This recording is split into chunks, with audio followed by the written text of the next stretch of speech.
তাকে লালন পালন করে সত্যিকারের প্রকৃত মানুষ রূপে এই সমাজে গড়ে তোলা, সেটা কিন্তু একেবারে কম কঠিন কাজ নয়। কারণ মায়ের আঁচলই হচ্ছে সন্তানের প্রথম গুরু বলেন বা পাঠশালা বলেন, যাই বলেন না কেন, মা হওয়ার আগে উমার মতো গজিয়ে উঠতে বলেছেন। নারীর প্রতিটি চাল চলন অভ্যাস ব্যবহার সেই কারণে নিয়ন্ত্রণে থাকতে হয়। আমরা অনেক সময় ভাবি বাচ্চা ছোট আছে তো যাই হোক না কেন, ওই বড় হলে কিন্তু ঠিক হয়ে যাবে। বাস্তবে কিন্তু তা হয় না। ছোট বাচ্চারা যে ছোট্ট বয়সে তাদের ব্রেনটা বা তাদের মস্তিষ্কটা এমন থাকে, তারা যে জিনিসটা দেখে সহজে কিন্তু সেটাকেই গ্রহণ করে এবং বড় হয়েও কিন্তু সেই ভাবটা থেকেই যায়। তাই জন্য ঠাকুর বলছেন, আধকতার সময় হতেই যা শেখাবি সেটাই হবে মোক্ষম ছেলে, হিসাবে চল নয় পস্তাবি। তাই ওই ছোট থেকে শিখাতে হয়। আমরা এই গিদনি আশ্রম প্রাঙ্গণে দূর দূরান্ত থেকে এসেছি, কেউ বা শহর থেকে, কেউ বা গ্রাম থেকে মা। তাই সবার পক্ষে হয়তো না হলেও আমার ভাগ্যে জুটেছে খুব কমন জিনিস, ওই কুমোররা যে মাটির বাসন তৈরি করে।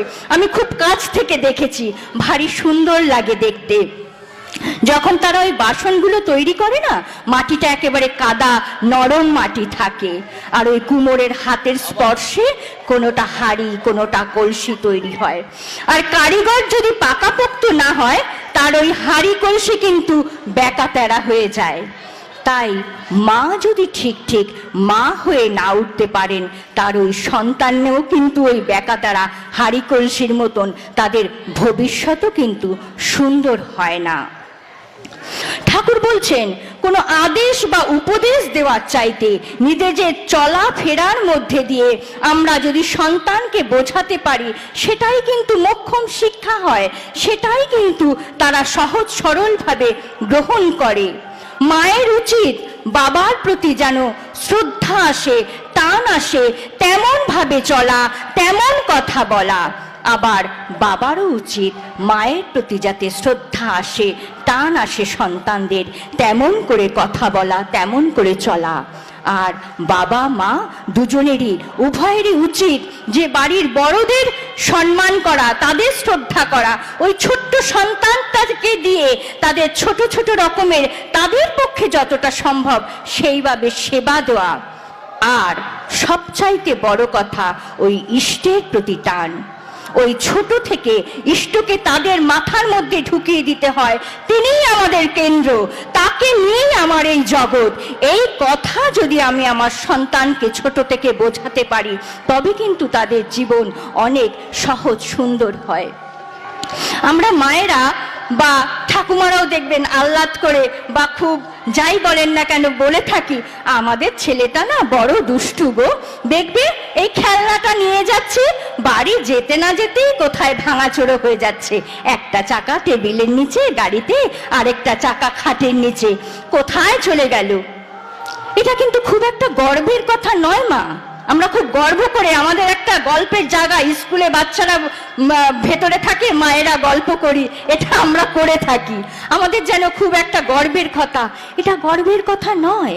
ওই ভেঙে ফেলি, হারিয়ে ফেলি, এই অভ্যাস কিন্তু তার বড় হয়েও থেকে যায়। ওই ভাঙা জিনিসগুলো দিয়ে তাকে যদি একটু একটু করে গড়তে শেখাই, তাকে যদি কোনো একটা জিনিস বানাতে শেখাই, দেখবেন ওই গড়তে গড়তে বানাতে বানাতে কখন তার ওই ভেঙে ফেলা, হারিয়ে ফেলার অভ্যেসটা নষ্ট হয়ে গেছে। আমার ছোট্ট মেয়েটাকে দিয়ে যদি বলি, তার বাবা হয়তো কাজের থেকে ক্লান্ত হয়ে ফিরেছেন, তাকে একটু মিষ্টির জল কিংবা আখের গুড়ের জল দিয়ে বললাম তোমার বাবাকে একটু দিয়ে এসো, তার যেমন ওই ছোট্ট মেয়েটার বাবাকে সেবা করা হলো, তেমনি আমার মেয়েকে শিক্ষা দেয়া হলো ওই গরমে পরিশ্রান্ত হয়ে মানুষ আসলে তাকে একটু মিষ্টির জল দিলে বা গুড়ের জল দিলে তার শরীরটা ঠান্ডা হয়। হয়তো কখনো বললাম যে ঠাকুমার পুজোর কাজে তুমি একটু সাহায্য করে দাও, এমনি করে ছোট ছোট করে তাদের শেখাতে হয়। আমার বাড়ির ছোট্ট ছেলেটাকে বললাম, বাবারে ওই একটা গাছ পুঁতেছি, লাউ গাছ, একটা খুঁটো পুঁতে দে না। এমনি করে চলার মধ্যে দিয়ে তাদের যদি বুঝিয়ে করতে পারি তবে ভালো হয়। ঠাকুর কখনো কাউকে সকলের সামনে, ছোট বাচ্চা হলেও তাদেরকে কিন্তু বকাবকি করা বা অতিরিক্ত শাসন করার কথা কখনোই তিনি বলেননি। ওই শাসনটাকেই অন্যভাবে ঘুরিয়ে তিনি বলেছেন। একবার এক মা, তার ছেলে খুব ভারী মিষ্টি খেত, লজেন্স খেত। মা প্রথমে ভালো করে বলেছেন, বুঝিয়েছেন, কিন্তু ছেলেকে বুঝিয়ে বুঝিয়ে আর পারেন না। তিনি ঠাকুরের কাছে নিয়ে এসছেন, ঠাকুর দেখো না গো, আমার ছেলেটা এত রোজ রোজ লজেন্স খায়, মিষ্টি খায়, ওর যে শরীরটা খারাপ হবে, আপনি একটু বলে দেন না ঠাকুর। একদিন যায়, দুদিন যায়, 3 দিন যায়, ঠাকুর আর বলেন না। মাটি মনে মনে ভাবছেন, ঠাকুর কেন বলেন না কিছু।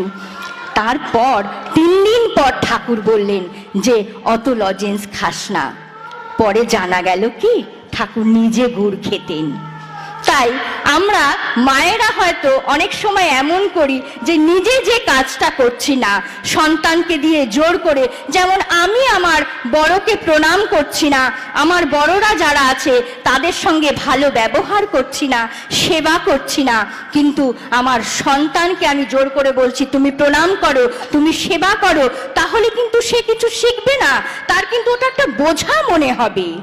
এই বোঝা যেন না মনে হয়। ঠাকুরের কাছে এসে জানতে পেরেছি সন্তানকে কেমন করে একটু একটু করে গড়ে তুলতে হয়। আমাদের জীবনের ভুলগুলো যেন তার শ্রীচরণ তলে এসে ফুল হয়ে ফুটে ওঠে। আমি 2 মিনিট আর বলে আমার কথার আমি ইতি টানবো। হয়তো মায়েরা আমরা মনে করতে পারি যে আমাদের মায়েদেরই কি শুধু দায়িত্ব, সন্তানের সংসার সবকিছু কি আমাদের মায়েদেরই দায়িত্ব, পুরুষদের কি কোনো দায়িত্ব নেই? মাগো, সংসারে 14 আনা কিন্তু মায়ের ওপর, নারীর ওপর দায়িত্ব থাকে এই সংসারের। অনেক সময় দেখা যায় পুরুষ হয়তো তেমন ভালো নয়, কিন্তু সেখানেও সুসন্তান আসে, কারণ মায়ের ভাবের উপর সন্তান আসে। মা সেই যিনি কিনা পিতার কাছ থেকে সন্তানকে মেনে নেয়। হিরণ্যকাশ্যপের কথা আমরা হয়তো এখানে অনেকেই জানি। হিরণ্যকাশ্যপ নিজের স্বার্থে একটি গাছের তলে বসে ধ্যান করছেন। ধ্যান করতে বসে এক গাছের পাখি কি যেন তাকে বলছে, আর বারে বারে বড় বিরক্ত করছে। হিরণ্যকাশ্যপ একেবারে অস্থির হয়ে উঠে চলে এসছেন। এসে একটা বিরক্ত ভাব তার স্ত্রীকে বলছেন যে আজকে আর ধ্যান করা হলো না তার। তখন স্ত্রী বলছেন, কেন গো, কি হয়েছে? না ওই গাছের পাখি কি যেন একটা অটপটা কি একটা বলছে। মানে কি বলছে গো? বলছে ওই নারায়ণ। তার স্ত্রী তখন ওই হিরণ্যকাশ্যপের পা ধুয়ে দিচ্ছেন আর বারে বারে জিজ্ঞাসা করছেন, গাছের পাখি কি বলে গো? নারায়ণ। তিনি তাকে খাবার জন্য হাত ধুতে দিচ্ছেন আর জিজ্ঞাসা করছেন, গাছের পাখি কি বলে গো? নারায়ণ। আর ওই খেতে দিয়েছেন আর বারে বারে জিজ্ঞাসা করছেন, গাছের পাখি কি বলে গো? ওই যেন কি যেন একটা, ওই নারায়ণ নারায়ণ নারায়ণ নারায়ণ। ওই নারায়ণ করতে করতে ওই হিরণ্যকশ্যপের ঘরে ওই প্রহ্লাদের মতন সন্তান এসেছিল। তাই আমরা মায়েরা যদি ওই ঠাকুরের রাতুল চরণে এসে তার বিধি মতো মা হয়ে ওঠার চেষ্টা করি, তাহলে আমাদের ঘরেও সুসন্তান কিন্তু আসতে পারে। সেই আশা আমরা আগামী দিনে রাখতে পারি। সবাই ভালো থাকবেন। জয় গুরু, বন্দে পুরুষ। সন্তানকে লালন পালন করে সত্যিকারের প্রকৃত মানুষ রূপে এই সমাজে গড়ে তোলা, সেটা কিন্তু একেবারে কম কঠিন কাজ নয়। কারণ মায়ের আঁচলই হচ্ছে সন্তানের প্রথম গুরু বলেন বা পাঠশালা বলেন, যাই বলেন না কেন, মায়ের মা হওয়ার আগে উমার মতো গজিয়ে উঠতে বলেছেন। নারীর প্রতিটি চাল চলন, অভ্যাস, ব্যবহার সেই কারণে নিয়ন্ত্রণে থাকতে হয়। আমরা অনেক সময় ভাবি বাচ্চা ছোট আছে তো যাই হোক না কেন, ওই বড় হলে কিন্তু ঠিক হয়ে যাবে। বাস্তবে কিন্তু তা হয় না।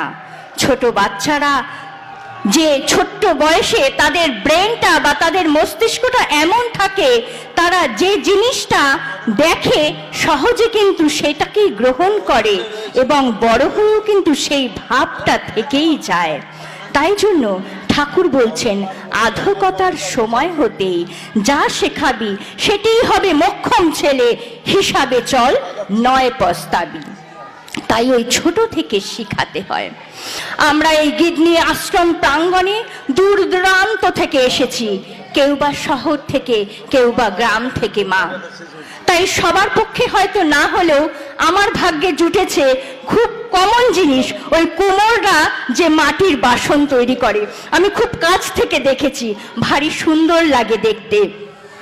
যখন তারা ওই বাসনগুলো তৈরি করে না, মাটিটা একেবারে কাদা নরম মাটি থাকে, আর ওই কুমোরের হাতের স্পর্শে কোনোটা হাঁড়ি কোনোটা কলসি তৈরি হয়। আর কারিগর যদি পাকাপোক্ত না হয়, তার ওই হাঁড়ি কলসি কিন্তু বেঁকা তেরা হয়ে যায়। তাই মা যদি ঠিক ঠিক মা হয়ে না উঠতে পারেন, তার ওই সন্তানেও কিন্তু ওই বেঁকা তেরা হাঁড়ি কলসির মতন তাদের ভবিষ্যৎও কিন্তু সুন্দর হয় না।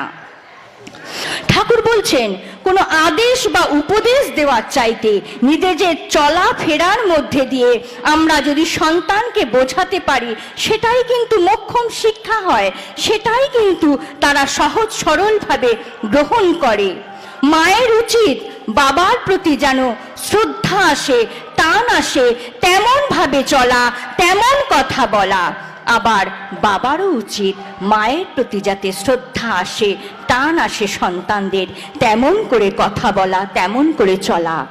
আর বাবা মা দুজনেরই উভয়েরই উচিত যে বাড়ির বড়দের সম্মান করা, তাদের শ্রদ্ধা করা, ওই ছোট্ট সন্তানটাকে দিয়ে তাদের ছোট ছোট রকমের তাদের পক্ষে যতটা সম্ভব সেইভাবে সেবা দেওয়া।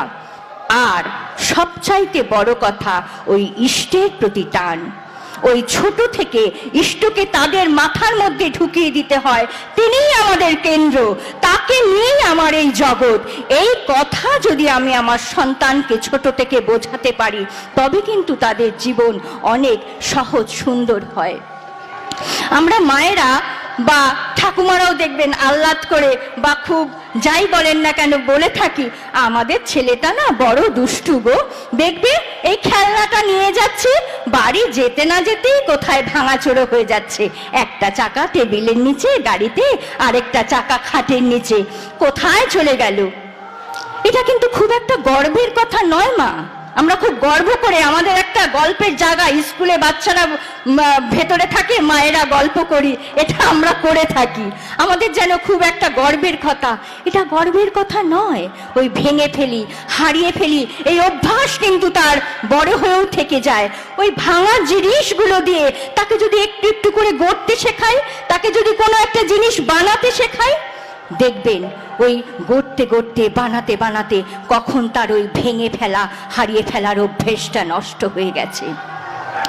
আমার ছোট্ট মেয়েটাকে দিয়ে যদি বলি, তার বাবা হয়তো কাজের থেকে ক্লান্ত হয়ে ফিরেছেন, তাকে একটু মিষ্টির জল কিংবা আখের গুড়ের জল দিয়ে বললাম তোমার বাবাকে একটু দিয়ে এসো, তার যেমন ওই ছোট্ট মেয়েটার বাবাকে সেবা করা হলো, তেমনি আমার মেয়েকে শিক্ষা দেয়া হলো, ওই গরমে পরিশ্রান্ত হয়ে মানুষ আসলে তাকে একটু মিষ্টির জল দিলে বা গুড়ের জল দিলে তার শরীরটা ঠান্ডা হয়। হয়তো কখনো বললাম যে ঠাকুমার পুজোর কাজে তুমি একটু সাহায্য করে দাও, এমনি করে ছোট ছোট করে তাদের শেখাতে হয়। আমার বাড়ির ছোট্ট ছেলেটাকে বললাম, বাবারে ওই একটা গাছ পুঁতেছি, লাউ গাছ, একটা খুঁটো পুঁতে দে না। এমনি করে চলার মধ্যে দিয়ে তাদের যদি বুঝিয়ে করতে পারি তবে ভালো হয়। ঠাকুর কখনো কাউকে সকলের সামনে, ছোট বাচ্চা হলেও তাদেরকে কিন্তু বকাবকি করা বা অতিরিক্ত শাসন করার কথা কখনোই তিনি বলেননি। ওই শাসনটাকেই অন্যভাবে ঘুরিয়ে তিনি বলেছেন। একবার এক মা, তার ছেলে খুব ভারী মিষ্টি খেত, লজেন্স খেত। মা প্রথমে ভালো করে বলেছেন, বুঝিয়েছেন, কিন্তু ছেলেকে বুঝিয়ে বুঝিয়ে আর পারেন না। তিনি ঠাকুরের কাছে নিয়ে এসছেন। ঠাকুর দেখো না গো, আমার ছেলেটা এত রোজ রোজ লজেন্স খায়, মিষ্টি খায়, ওর যে শরীরটা খারাপ হবে, আপনি একটু বলে দেন না ঠাকুর। একদিন যায়, দুদিন যায়, 3 দিন যায়, ঠাকুর আর বলেন না। মাটি মনে মনে ভাবছেন ঠাকুর কেন বলেন না কিছু। তারপর 3 দিন পর ঠাকুর বললেন যে অত লজেন্স খাস না। পরে জানা গেল কি ঠাকুর নিজে গুড় খেতেন।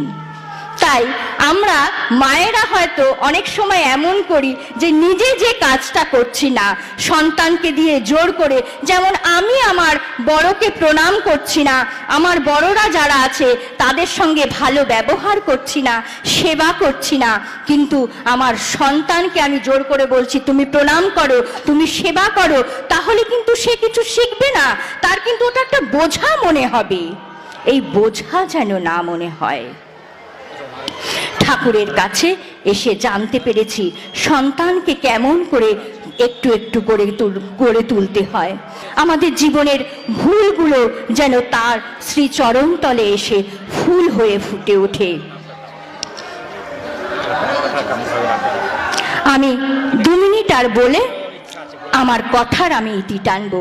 হয়তো মায়েরা আমরা মনে করতে পারি যে আমাদের মায়েদেরই কি শুধু দায়িত্ব, সন্তান, এ সংসার সবকিছু কি আমাদের মায়েদেরই দায়িত্ব, পুরুষদের কি কোনো দায়িত্ব নেই? মাগো, সংসারে 14 আনা কিন্তু মায়ের ওপর, নারীর ওপর দায়িত্ব থাকে এই সংসারের। অনেক সময় দেখা যায় পুরুষ হয়তো তেমন ভালো নয়, কিন্তু সেখানেও সুসন্তান আসে, কারণ মায়ের ভাবের উপর সন্তান আসে। মা সেই যিনি কিনা পিতার কাছ থেকে সন্তানকে মেনে নেয়। হিরণ্যকাশ্যপের কথা আমরা হয়তো এখানে অনেকেই জানি। হিরণ্যকাশ্যপ নিজের স্বার্থে একটি গাছের তলে বসে ধ্যান করছেন।